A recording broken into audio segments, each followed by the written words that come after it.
Sempat mengira hamil karena pernah tes dan hasilnya positif. Setelah 9 bulan ternyata yang dikandungnya bukanlah bayi. Postingan demikian diunggah oleh pengguna TikTok @chanamixcapsule pada hari Senin 11 Januari 2021. Perut besar yang dialami oleh seorang perempuan ketika melakukan pemeriksaan di klinik kandungan jauh dari kata membahagiakan. Setelah 9 bulan ia menunggu kehadiran buah hati, ternyata dalam perutnya bukanlah bayi. Pada video yang dibagikan, Chanamixcapsule turut menerangkan ketika pasien datang ke klinik dan mengaku hamil 9 bulan, sulit untuk dipercaya bahwa dalam kandungannya adalah 3 kista yang sudah sangat besar.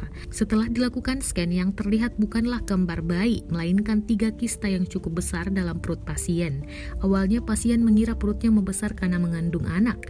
Ternyata dugaan tersebut tidak keliru karena di dalam perutnya benda lain yang tidak diharapkan kehadirannya.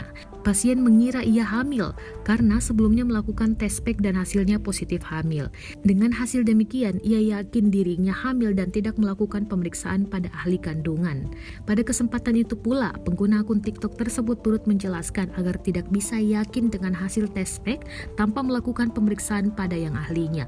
Sebut @chanamixcapsule, lebih baik melakukan tes pada orang yang ahli pada bagian kandungan daripada berasumsi sendiri.